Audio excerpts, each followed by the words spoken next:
पाठ का नाम है मात्रक एवं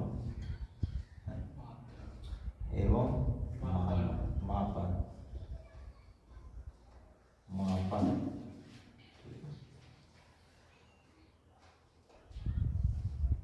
यूनिट्स एंड मेजरमेंट्स।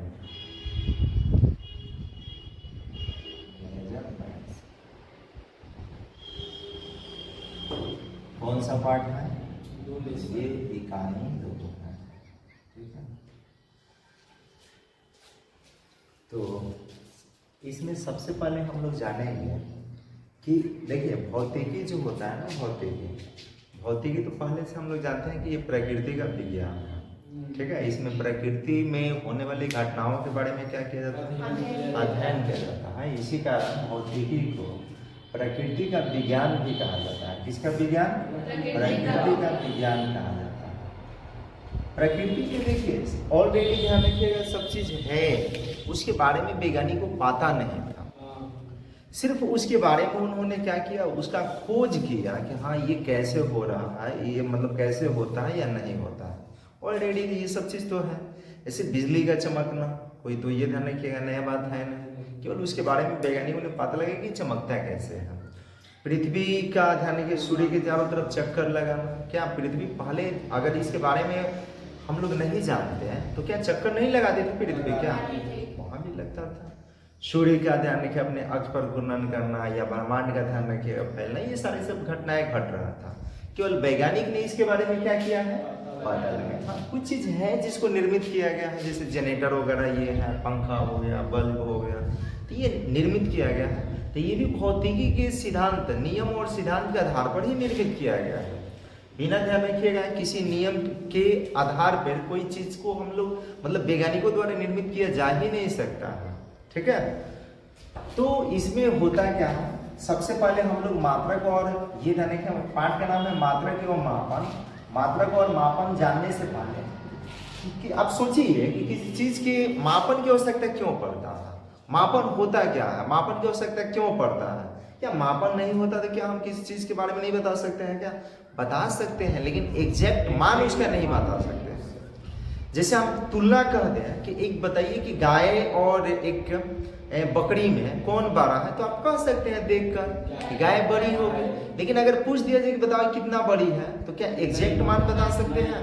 नहीं बता सकते हैं। इस तरह से मान लीजिए कि अगर हम कुत्ता और किसके हाथी की अगर तुलना करने के लिए कह दें कि बताइए कि इसमें कौन मतलब किसका वजन ज्यादा है, तो आप सिंपल सा कहिएगा भाई हाथी का वजन ज्यादा है। लेकिन हम कहें कितना ज्यादा है, तो बताइए क्या कहिएगा, उसमें आपका क्या जवाब आएगा? एग्जैक्ट मान तो बता नहीं सकते, ज्यादा है, मुझे क्या पता कितना ज्यादा है। अब उन्हीं दोनों को देख लीजिए, कहें कि बताओ दोनों में कौन ज्यादा ध्यान रखिएगा, शक्तिशाली है, तो ये ध्यान है शक्तिशाली, तो कैसे पता चलेगा? ऐसे देख कर नहीं, उसके लिए क्या होता है, मापन की आवश्यकता होता है। यानी सबसे पहले हम लोग जानेंगे, ध्यान रखिएगा किसके बारे में, भौतिक राशि के बारे में। किसके बारे में? भौतिक राशि के बारे में। तो भौतिक राशि, ठीक है, भौतिक राशि जिसको बोलेंगे फिजिकल क्वांटिटीज,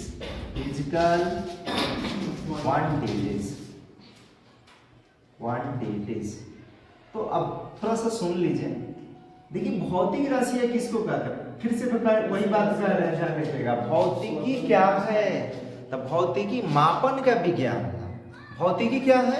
मापन का विज्ञान है। इसमें जो भी चीज होता है ना उसका मेजरमेंट किया जाता है, बिना मापे ध्यान रखिएगा हम उसके बारे में अध्ययन नहीं कर सकते हैं इस तरह से। तो ये भौतिक राशियां ध्यान रखिएगा किसको बोलेंगे, भौतिक राशियां ध्यान रखिए वैसे राशियों को कहते हैं जिसको भौतिकी के नियमों द्वारा व्यक्त किया जा सकता है। ये सिंपल कर ले, वैसी राशियां जिसको मापा जा सकता है उसको क्या कहते हैं, भौतिक राशियां। क्योंकि भौतिकी बार बार करेंगे, भौतिकी ध्यान रखिए मापन का विज्ञान है, तो भौतिक राशियां ध्यान रखिएगा जो भी हो उसका अगर उसका हम मेजरमेंट नहीं कर सकते हैं, माप नहीं सकते हैं, तो उसको हम लोग भौतिक राशि नहीं कह सकते हैं। जिन राशियों को मापा जा सकता है उसी को क्या कहा जाता है, भौतिक राशियां कहा जाता है, ठीक है। अब कहिएगा पंखा घूर्णन करता है तो मापा जाता है कि नहीं? अरे ना मापा जाता है, देखिए उस पर आरपीएम लिखा रहता है, उस पर आरपीएम लिखा रह जाता है कि इसका इतना आरपीएम है, 420 है, 380 है, 160 है, ये इतना आरपीएम, वो मापा जाता है। हर चीज का मेजरमेंट किया जाता है भौतिकी के अंतर्गत। तो क्या बोलेंगे, ध्यान रखिएगा, वे राशियां जिसे भौतिकी के नियमों द्वारा व्यक्त किया जा सकता है उसे क्या बोलते हैं, भौतिक राशियां बोलेंगे। भौतिक राशियां जो होता है मूल रूप से कितना होता है, दो प्रकार के, एक होता है मूल राशियां जिसको आधारी राशि बोलेंगे, और दूसरा व्युत्पन्न राशि होता है। ठीक है, तो लिख लेते हैं इसके बारे में। लिखिए, वे राशियां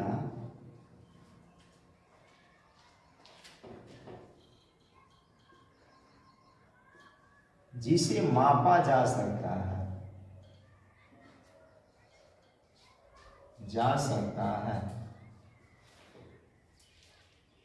वे राशियां जिसे मापा जा सकता है उसे भौतिक राशि,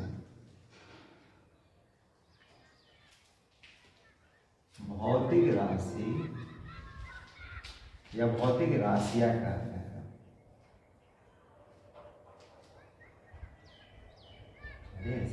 भौतिक राशि कहते हैं। हो गया। इसी को हम लोग दूसरा तरीका से कह सकते हैं,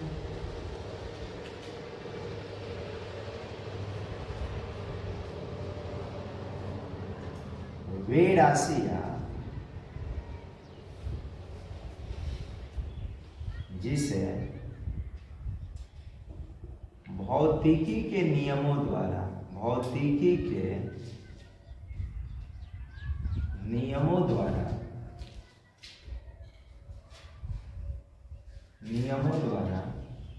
व्यक्त किया जा सकता है,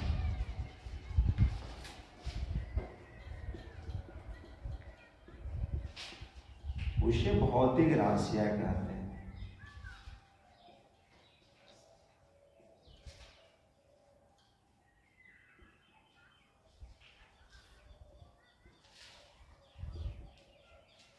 हो गया। या इसको ऐसे भी कह सकते हैं कि वे राशियां जिसे भौतिकी के पदों में लिखा जा सकता है उसी को क्या बोलेंगे, भौतिक राशियां।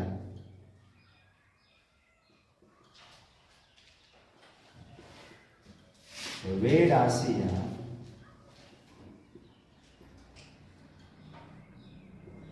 जिसे भौतिकी के पदों में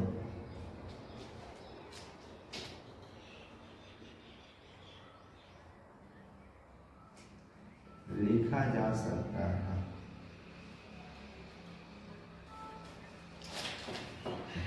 उसे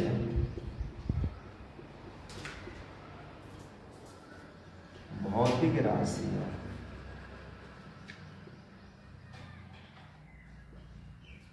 कहते हैं, उसे भौतिक राशियां कहते हैं।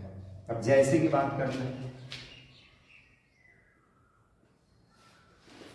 जैसे बोलिए कि लंबाई को माप सकते हैं, नहीं सकते हैं, ठीक है, बिल्कुल। समय को, द्रव्यमान को, बल को माप सकते हैं कि नहीं, क्षेत्रफल को, संवेग को, चाल को, त्वरण को, घनत्व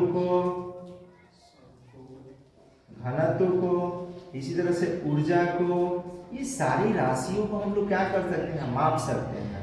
इसलिए इन सभी राशियों को कौन सी राशियां बोलते हैं, भौतिक राशियां बोलते हैं। कौन सी राशियां बोलेंगे, भौतिक राशियां।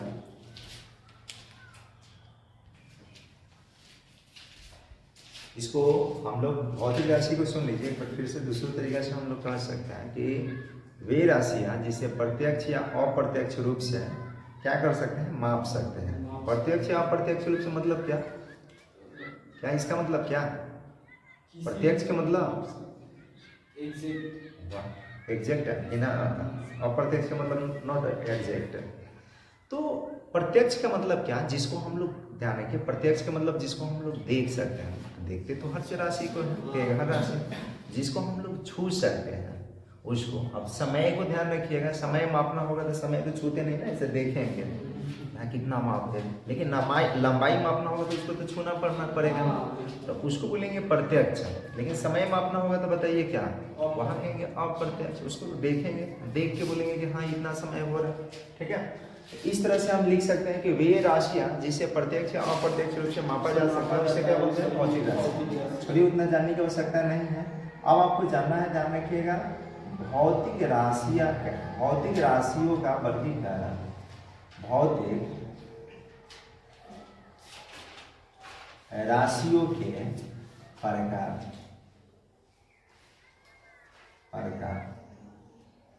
भौतिक राशियों के प्रकार, ठीक है।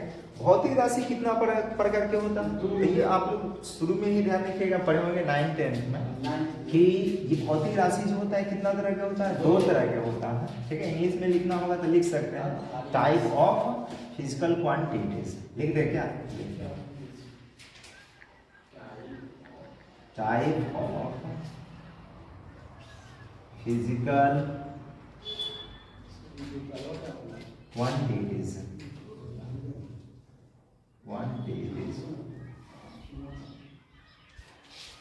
तो याद रखना है कि भौतिक राशि कितना तरह के हैं, 2 तरह के।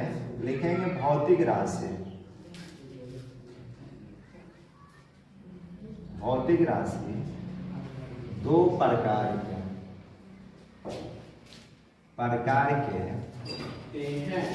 होते हैं, ठीक है। कितना प्रकार के होते हैं, 2 प्रकार के होते हैं। पहला कौन राशि, पहला ध्यान रखिएगा आधारी राशि, आधारी राशियां, या इसी को बोलेंगे मूल राशियां, मूल राशियां, ठीक है। इंग्लिश में इसको बोलेंगे फंडामेंटल क्वांटिटीज, फंडामेंटल क्वांटिटीज।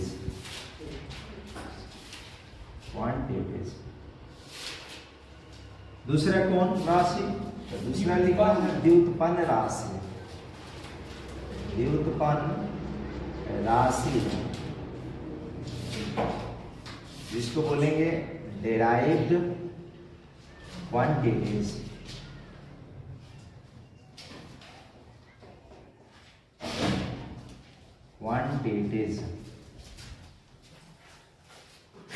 ठीक है। अब बारी बारी से इन दोनों के बारे में हम लोग जानेंगे। पहला क्या है, आधारी राशि या मूल राशि क्या होता है, इसके बारे में जान लेते हैं, सुनिएगा। आधारी राशि या इसी का दूसरा नाम क्या है, मूल राशि। मूल राशि या आधारी राशि किसको कहेंगे, समझिए। पहले देखिए, भौतिकी में कुछ वैसे राशि होता है जो एक दूसरे से स्वतंत्र होता है, यानी एक दूसरे से लेना देना नहीं रहता। जैसे अगर लंबाई और समय की हम बात कर लें, इन दोनों में समझिएगा, हम बात करते हैं किसकी, लंबाई की, और बात करते हैं समय की। आप बोलिए कि लंबाई को जिस मात्रक में मापा जाएगा, क्या उसी मात्रक से हम समय को माप सकते हैं क्या? अब दूसरा ले लीजिए, अगर मान लेते हैं कि द्रव्यमान लेते हैं, तो बोलिए कि लंबाई को जिसमें मापेंगे उसमें तो समय को नहीं मापेंगे, नहीं उसमें किसको, द्रव्यमान को मापेंगे। इसके मात्रक के लिए अलग ध्यान रखिए यूनिट का प्रयोग करना पड़ेगा, इसके मात्रक के लिए अलग यूनिट का प्रयोग करना पड़ेगा, इसके मात्रक के लिए अलग यूनिट का प्रयोग करना पड़ेगा। इसी तरह से अगर हम बात कर ले ताप का, तो ताप का अलग यूनिट होगा। तो बोलिए कि ये इस पे डिपेंड है क्या, ये इस पे डिपेंड है क्या, ना ये इस पे डिपेंड है, ना ये इस पे डिपेंड है, ना ये इस पे डिपेंड है, ना ये इस पे डिपेंड है, ना ये इस पे, यानी कोई एक दूसरे पर डिपेंड नहीं है। तो इस तरह की अगर कोई राशि आ रहा है तो उसको हम लोग क्या बोलेंगे, आधारी राशियां या मूल राशियां। तो क्या बोलेंगे, वे भौतिक राशियां जो एक दूसरे से स्वतंत्र होता है, यानी कह सकते हैं कि वे भौतिक राशियां जो एक दूसरे पर निर्भर नहीं होते हैं, उसको क्या बोलते हैं, उसको आधारी राशि या मूल राशि कहते हैं। ये इस पे डिपेंड नहीं है, ना ये इस पे डिपेंड नहीं, यानी कोई किसी पे डिपेंड नहीं है, इसीलिए इसको कौन सी राशि कहेंगे, आधारी राशि कहेंगे। ध्यान रखिएगा कि आधारी राशि और या मूल राशि साथी है। भौतिकी में कितना है? साथी। ध्यान रखिएगा, मूल राशि या आधारी राशि है जो किसी पे डिपेंड नहीं होता। लिखिए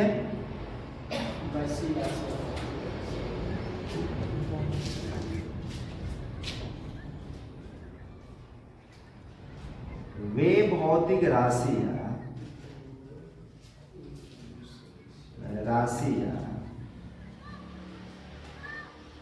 जो एक दूसरे से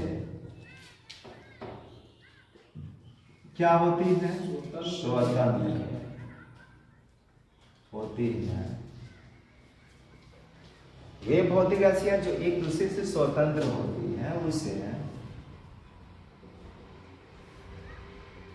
मूल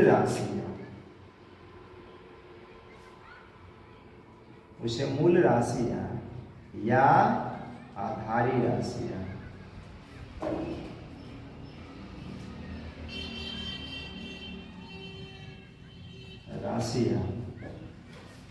कहते हैं। तरीके से कह लीजिए।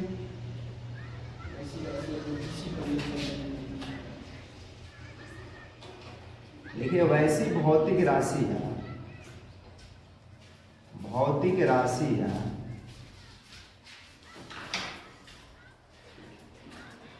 जो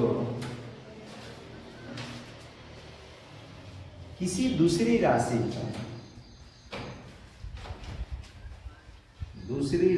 पर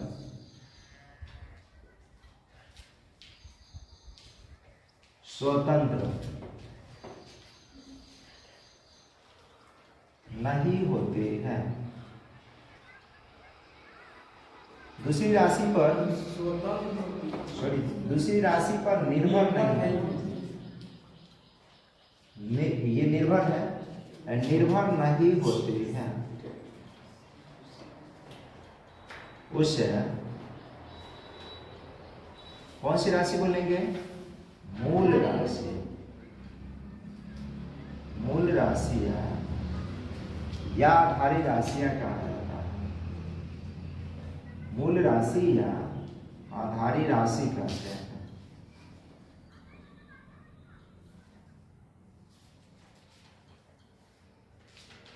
कहते हैं। जैसे समय हो गया, लंबाई हो गया, द्रव्यमान हो गया, ताप हो गया, विद्युत धारा हो गया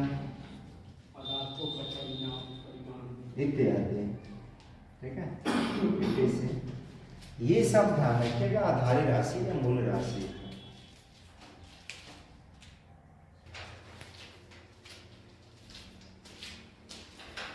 दूसरा ध्यान रखिएगा,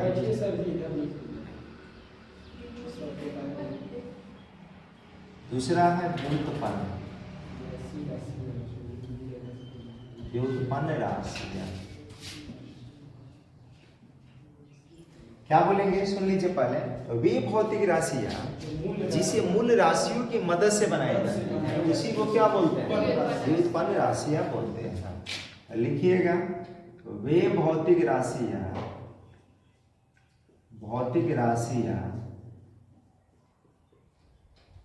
जिसे मूल राशियों की मदद से बनाई जाती है। मूल राशियों की मदद से बनाई जाती है। ठीक है, ऐसे भी बनाई या ऐसे बनाई जाती है।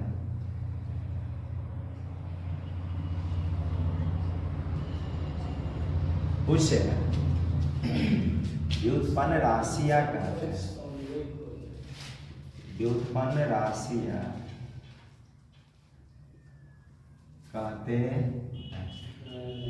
यहां समझिए, पहले हम बात करते हैं संवेग की, या ऐसे भी कह सकते हैं कि वे भौतिक राशियां जो एक दूसरे से स्वतंत्र नहीं होती हैं।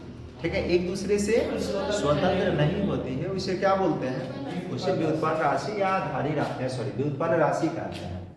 जैसे हम बात करते हैं, समझिए संवेग का, किसका? संवेग। तो संवेग किससे किससे मिलकर बना है? संवेग ध्यान रखिएगा, किससे? द्रव्यमान, दूरी और समय से मिलकर बना है।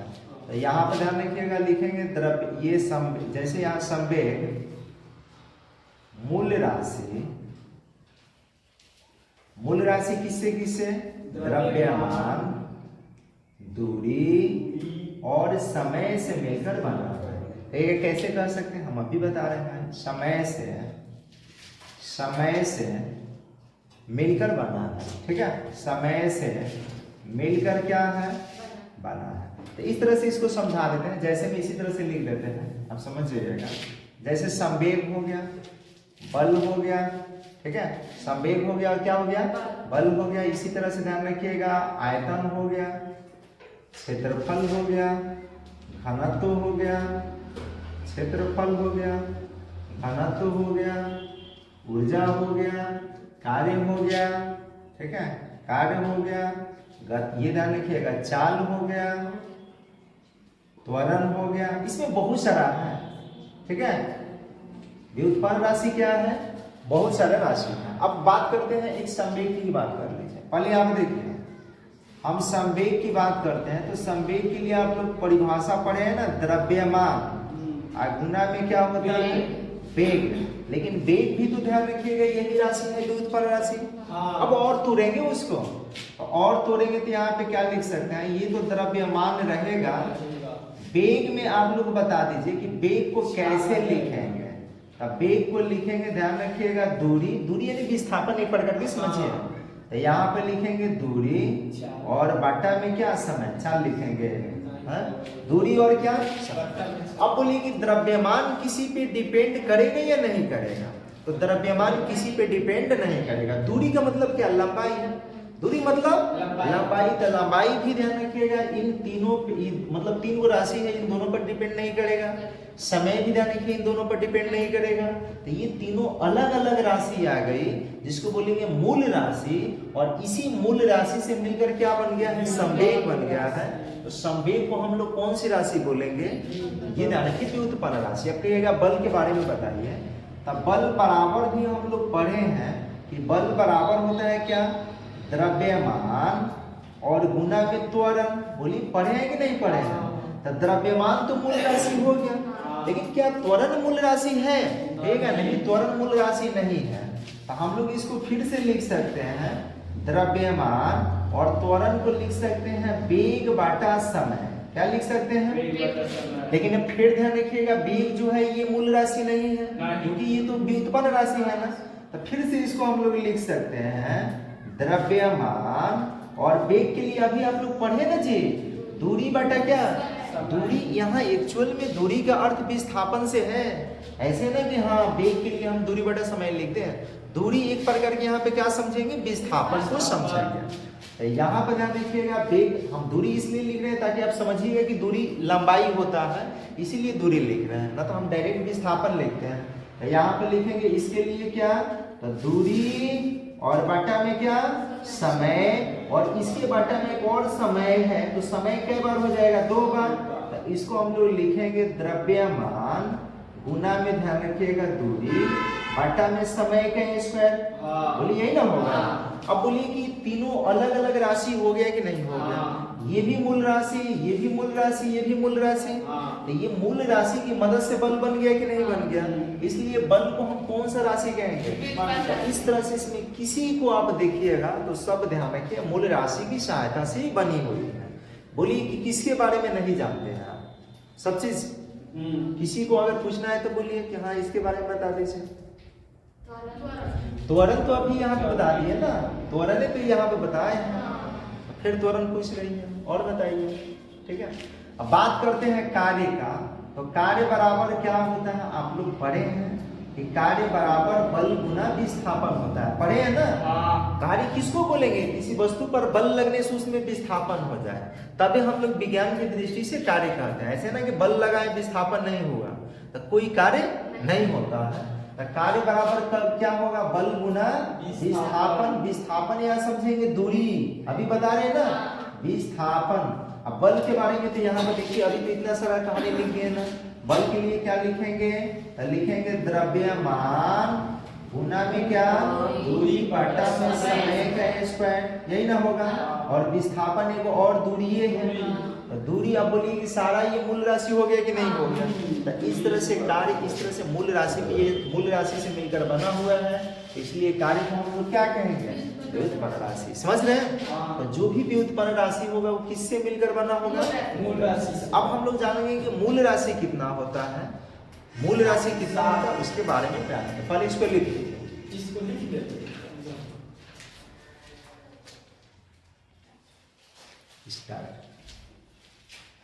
अब मूल राशि के प्रकार, मूल राशि कई तरह के होता है, यहाँ पर लिख रहे हैं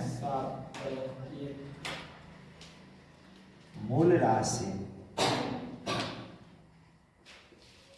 के प्रकार। मूल राशि कितना होती है, 7। ये हम लोग पढ़ चुके हैं 9th क्लास में। लिखेंगे, ध्यान रखिएगा, मूल राशि, मूल राशि कितना है, 7 है। कौन कौन है बताइए, समय, लंबाई, पहला ध्यान रखिएगा, पदार्थों का परिणाम, लंबाई। दूसरा ध्यान रखिएगा द्रव्यमान। अच्छा, लंबाई का मतलब क्या, जो भी ध्यान रखिएगा जिसमें भी लंबाई, लंबाई को किसमें मापते हैं, मीटर में। तो मीटर में मापने वाला जो भी यूनिट होगा ना, सारा इसके श्रेणी में आएगा। जैसे दूरी हो गया, बोले किसमें मापेंगे, मीटर में, क्या होगा वो मूल राशि। हम चौड़ाई की बात करें, कौन सी राशि है, तो चौड़ाई किसमें मापेंगे, लंबाई, वो भी तो एक प्रकार की लंबाई होगा ना, तो बोलिए कि उसको भी कौन सी मूल राशि। ऊंचाई की बात करें तो बोलिए कौन सी राशि, मूल राशि, क्योंकि ये भी तो एक प्रकार की लंबाई ही है। तो ऐसा नहीं कि हाँ लंबाई कह दिया तो सिर्फ लंबाई ही होगा तभी आप समझिएगा, वहाँ चौड़ाई भी आएगा तब वो मूल राशि समझेंगे, ऊंचाई भी आएगा तब वो मूल राशि समझेंगे। बात समझ रहे हैं ना, तो ये सब पे आपको ध्यान देना होगा। तो द्रव्यमान हो गया, उसके बाद तीसरा समय हो गया, चौथा ताप हो गया, पांचवा विद्युत धारा हो गया, छठवा ज्योति तीव्रता हो गया, ज्योति तीव्रता, और 7वां ध्यान रखिए पदार्थ की मात्रा,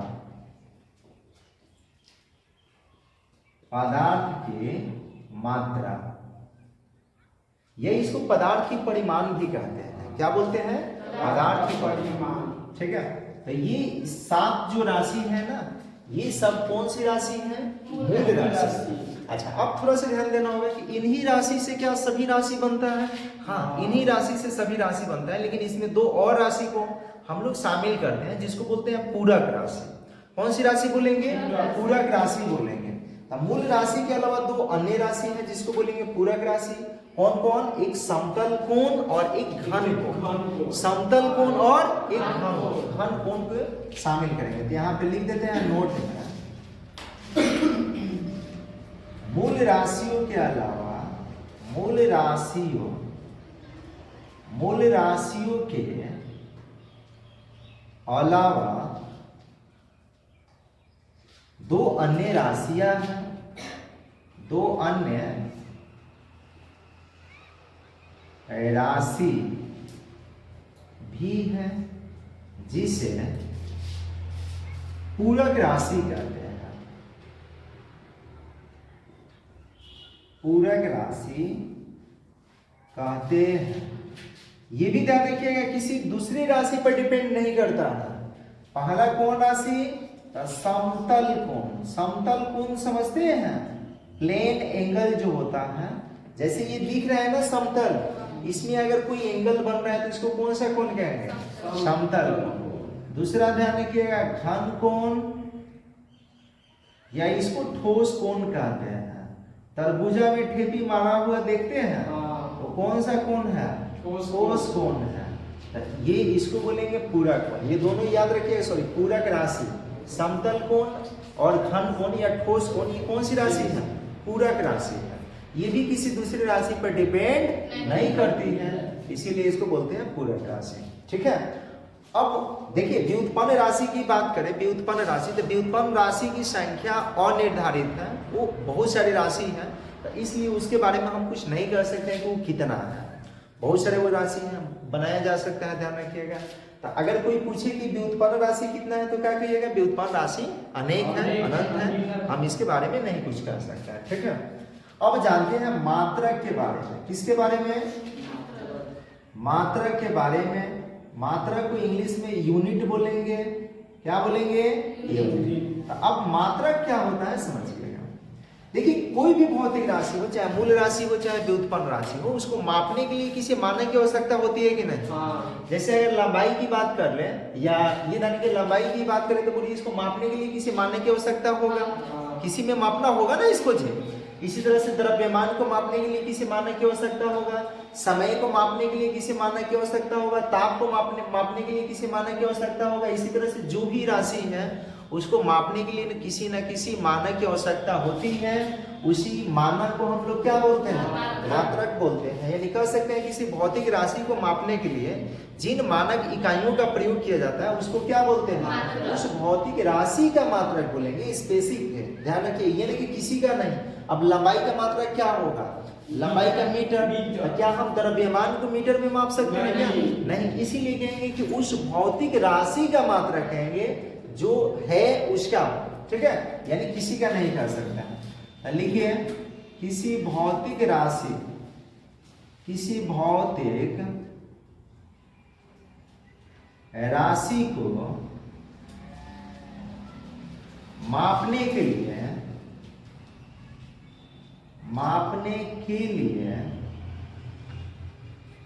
जिस मानक इकाई का प्रयोग किया जाता है,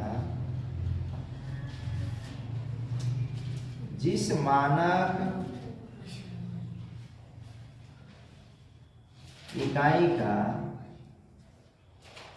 प्रयोग किया जाता है,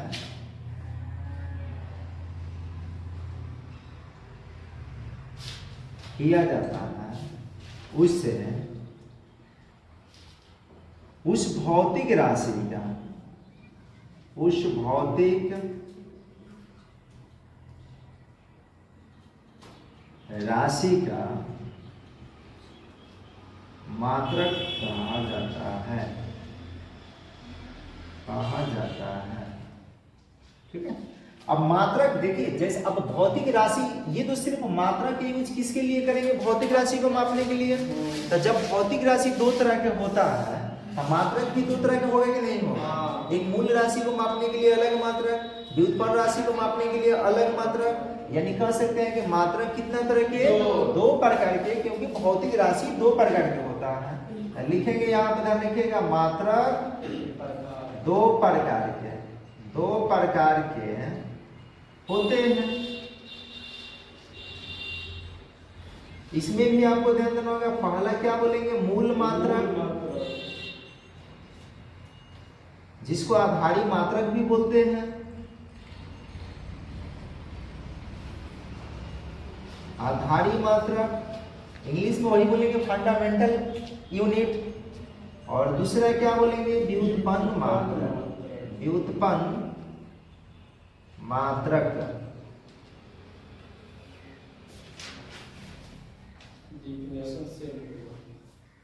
फंडामेंटल यूनिट्स।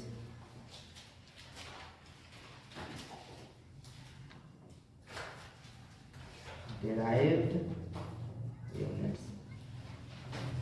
ठीक है।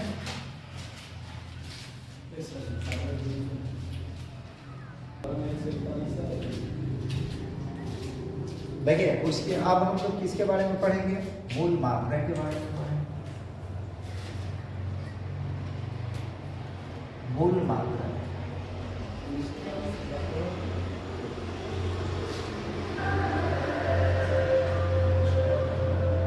फंडामेंटल क्वांटिटीज समझिए, कई तरीका से कह सकते हैं इसको। उसी तरह से जैसे मूल राशि हम लोग पढ़ेंगे ना, तो उस तरह से इसको हम कह सकते हैं। कैसे कि मूल राशियों को मापने के लिए जिस मानक की आवश्यकता होती है या जिस मात्रा की आवश्यकता होती है उसको क्या बोलते हैं? उसको मूल मात्रा। फिर से करें, समझिए, मूल राशियों को मापने के लिए जिस मात्रा का प्रयोग किया जाता है उसको क्या बोलते हैं? फिर से करें, सुनिए, वे मात्रक जो एक दूसरे से स्वतंत्र होती है उसे क्या कहते हैं? फिर से कहते हैं, सुनिए, वे मात्रक जो एक दूसरे पर निर्भर नहीं होती है उसे क्या बोलते हैं? कई तरीका से कह सकते हैं। ठीक है, तो लिखिए, मूल राशियों को मापने के लिए, राशियों को मापने के लिए जिस मात्रक का प्रयोग किया जाता है, जिस मात्रक का प्रयोग किया जाता है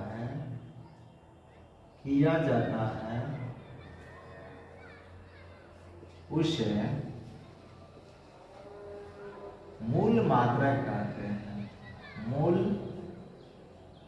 मात्रक कहते हैं। समझ रहे हैं क्या? अथवा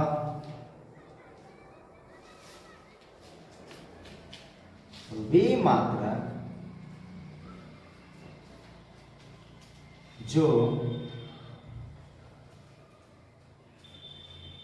एक दूसरे से स्वतंत्र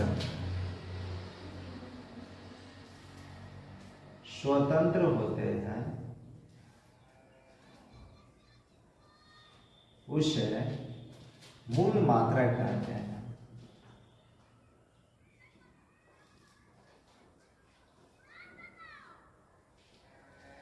या दूसरा तरीके से कह सकते हैं, वे मात्रक जो एक दूसरे पर निर्भर नहीं होते हैं उसे क्या बोलते हैं? मूल मात्रक। बहुत सा डिफिनेशन है, उतना लिख के क्या करिएगा। अच्छा, आप बताइए कि मूल राशि के मापने के लिए इसका उपयोग किया जाता है, तो मूल राशि क्या होता है? 7। तब बोलिए मूल मात्रक भी कितना होगा? 7। तो जब मूल राशि 7 तो मूल मात्रक भी 7। तो यहाँ लिख देते हैं मूल मात्रक 7 होते हैं। मूल मात्रक कितना होते हैं? 7 होते। ठीक है, यहाँ पर लिख देते हैं मूल राशि और उसके बाद उसका मात्रक, उसके बाद उसका संकेत, उसके बाद उसका बीमा। ठीक है, बीमा बताएंगे, अभी फिलहाल बीमा चाहे हम अभी मत जानते हैं। यहाँ लिखते हैं मूल राशि, यहाँ लिखते हैं मूल मात्रक और यहाँ लिख रहे हैं संकेत। किसका संकेत? मात्रक का संकेत। पहला बता दीजिए, पहला लंबाई लेते हैं, बीमा भी बता दे क्या? बता दीजिए, ये बीमा बाद में पढ़ लीजिएगा। ठीक है, पहला लंबाई है। दूसरा बताइए कि मूल राशि में क्या आएगा? समय। कोनो कहीं ले लीजिए, समय लेना है तो समय लीजिए। उसके बाद तीसरा बोलिए द्रव्यमान। चौथा बोलिए, चौथा ताप। पांचवा बोलिए विद्युत धारा। छठवा बोलिए जयति ना हो, ज्योति तीव्रता। और सातवां पदार्थ की मात्रा, पदार्थ की मात्रा। ठीक है, बोलिए लंबाई को किसमें मापते हैं? आप कहिएगा लंबाई को मीटर में मापते हैं। किसमें मापेंगे? समय को किसमें मापेंगे? सेकंड में। कहिएगा हम तो घंटा में बताते हैं ना, तो सेकंड से मिनट, मिनट से क्या बनता है? घंटा। ठीक है, द्रव्यमान को बताइए किलोग्राम में, किलोग्राम में। और उसके बाद ताप को बोलिए किसमें मापते हैं? केल्विन में। अभी ताप का मात्रक बताएंगे कितना मात्रक होता है। विद्युत धारा का बोलिए क्या होगा? एम्पियर होगा। ज्योति तीव्रता का बोलिए क्या होगा? ठीक है, क्या होगा? कैंडेला। और पदार्थ की मात्रा का क्या होगा? मोल होगा। क्या होगा? अब आइए संकेत में। मीटर का संकेत क्या होगा? Small M. सेकंड का संकेत क्या होगा? Small S. किलोग्राम के क्या होगा? Small KG. केल्विन का क्या होगा? कैपिटल के। एम्पियर के क्या होगा? Capital A. कैंडेला का होगा CAD। ठीक है, कैंडेला का। और उसके बाद मोल को लिखेंगे MOL, मोल। ठीक है, अब आते हैं बीमा। तो बीमा लंबाई के लिए बीमा का प्रयोग, जहां भी लंबाई की अगर बात कर ले तो वहां पे लंबाई के लिए बीमा क्या लिखते हैं? L लिखते हैं। इसके लिए क्या लिखते हैं? T। समय के लिए। और उसके बाद आपको ध्यान देना होगा कि इसके लिए द्रव्यमान के लिए M का प्रयोग करेंगे। और ताप के लिए हमेशा ध्यान रखिएगा, या तो हम K का प्रयोग करेंगे, K लगा दीजिएगा, इसके लिए K का प्रयोग करेंगे। ठीक है, एम्पियर के लिए A या I का प्रयोग करेंगे। विद्युत धारा के लिए या तो A लिखेंगे, नहीं तो क्या लिखेंगे? I लिखेंगे। ये दोनों में से कोई लिख सकते हैं। कैंडेला के CAD ही लिखेंगे, कैंडेला। और उसके बाद मोल को मोले लिखेंगे। ठीक है, मोले ही लिखेंगे। ये इस तरह से लिखा जाए। कैंडेला के कैंडेला के खाली एक काम कीजिए, कैंडेला की CD लिख दीजिएगा सबसे अच्छा। CD।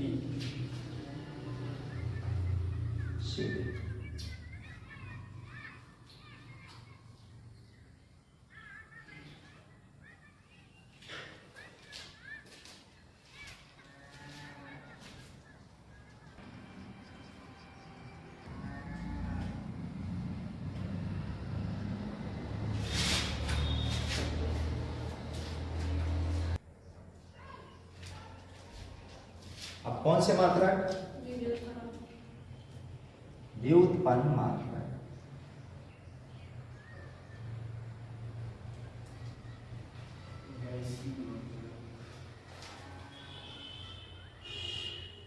Derived units. कैसे बोलेंगे? वैसे मात्रा जैसे मूल वे मात्रक जो जिसका प्रयोग किसका? मूल मात्रा व्युत्पन्न राशियों के मापने में किया जाता है। ठीक है, यहां से लिख देंगे, लिखेंगे व्युत्पन्न राशियों को मापने के लिए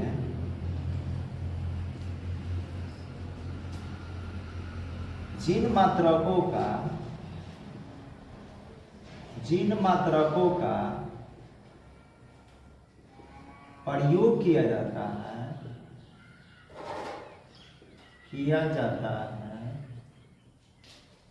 उसे क्या बोलेंगे? उसे व्युत्पन्न मात्रक कहते हैं। व्युत्पन्न मात्रक कहते हैं।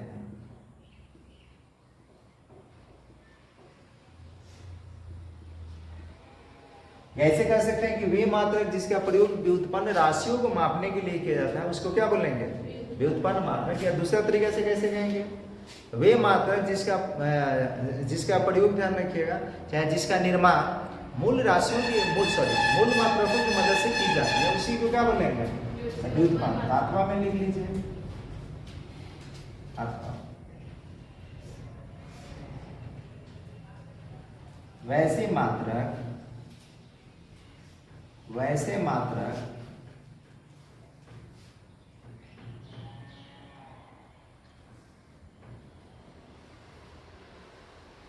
जिसका निर्माण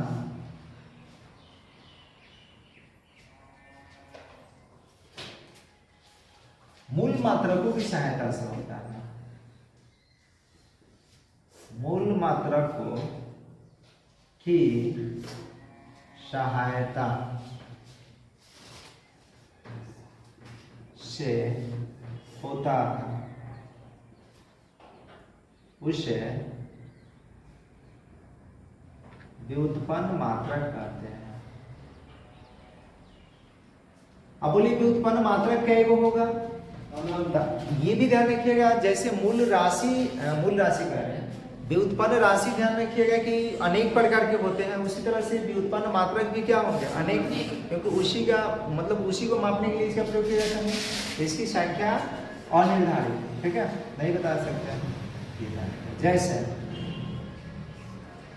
जैसे बताइए कि अगर हम क्षेत्रफल की बात करें तो क्षेत्रफल को किस में मापते हैं? Metre square. ये आ गया मीटर स्क्वायर, उगा ना पंचूसरे उगा ना। जैसे लिख दे मीटर स्क्वायर, बोलिए इसको कौन सी मात्रा? व्युत्पन्न मात्रा। मीटर क्यूब कौन सा मात्रा? केजी मीटर प्रति सेकंड कौन सा मात्रा? व्युत्पन्न मात्रा। ये न्यूटन कौन सा मात्रा? व्युत्पन्न मात्रा। जूल कौन सा मात्रा? व्युत्पन्न मात्रा। समझ रहे हैं क्या? कुलाम कौन सा मात्रा? व्युत्पन्न मात्रक। तो ये सारा मात्रक जो है व्युत्पन्न मात्रक है, इसको लिख सकते हैं बस।